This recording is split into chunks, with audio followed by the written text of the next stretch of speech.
নমস্কার সবাইকে, তোমরা সবাই কেমন আছো? আমি ললিতা চলে আসলাম নতুন একটা ব্লগ নিয়ে। এটা হলো সোমবার দিন রাত 10টার দিকে আমি চিকেন বানাচ্ছি, সেটারই ভিডিও করে রেখেছিলাম।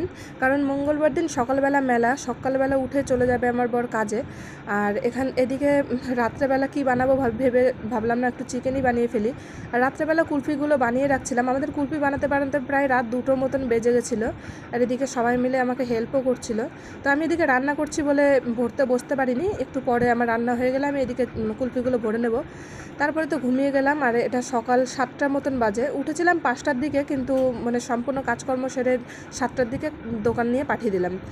আর এদিকে দেখো সকালবেলা উঠে দেখি কতগুলো হলুদ রঙের ফুলগুলো ফুটে গেছে।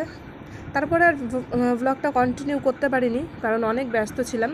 আর 12টার দিকে আমি যাচ্ছিলাম মেলাতে, আর একটা গোলাপি রঙের শাড়ি পরেছিলাম।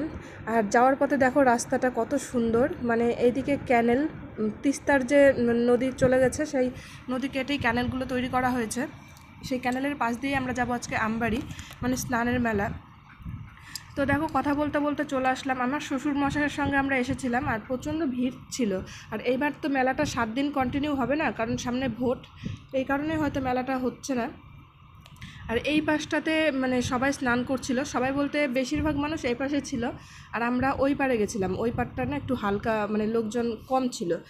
আর এখানে দেখো স্নান করে এই এই যে কলা গাছের জিনিস দিয়ে বানিয়েছে, ফুল ধূপকাঠি সব কিছু ছিল, ওগুলো দিয়ে পুজো করে তারপর এখানটাতে রাধাকৃষ্ণ গোপাল অনেক ঠাকুর বসানো ছিল, যেখানে চাল ডাল, তারপরে তোমার সামর্থ্য মতন তুমি যতটা পারো সব কিছু দেবে। আর এখানে গুড় দই ছাতু মুড়ি চিড়ে সব বিক্রি হচ্ছিল, কারণ সবাই স্নান করে উঠে ওগুলো খায়। আমাদের স্নান পুজো সব কিছু হয়ে গেছিলো। তারপরে আমরা চলে যাচ্ছি ব্রিজের ওই পারে, কারণ আমাদের দোকান ছিল ওই পারে। তো দোকানের কাছে যাওয়ার পরে দেখলাম এই যে চরকিগুলো, ছোটোবেলায় আমি এগুলো নিয়ে কত খেলেছি, আর এগুলো দেখলে না কি ভালো লাগে।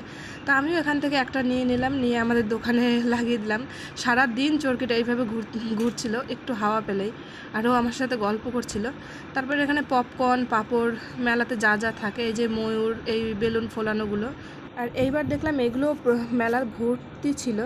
তারপরে চলে গেলাম একটা পুতুলের দোকানে। আর এই পুতুল আমি ছোটোবেলা যতবার মেলা থেকে যেতাম, আমাকে প্রত্যেকবার একটা করে আমার বাবা পুতুল কিনে দিত, কারণ আমি পুতুল দিয়ে খুব খেলতে পছন্দ করতাম।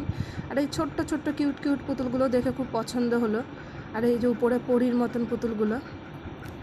তো তারপরে দেখলাম দোকানে অনেকটা ভিড় লেগে গেছে। আর সারাদিনই মোটামুটি বেশিক্ষণ টাইম লাগেনি আমাদের কুলফিগুলো বিক্রি করতে। আর আমি একটা কুলফি খেয়ে নিলাম। আর এখানে ঘট বিক্রি হচ্ছিলো, যেটা আমার সাধ্যের একদম বাইরে, কারণ আমি ঘটে একদম পয়সা গোছাতে পারি না, এটা আমার ছোটোবেলার থেকেই সম্ভব না।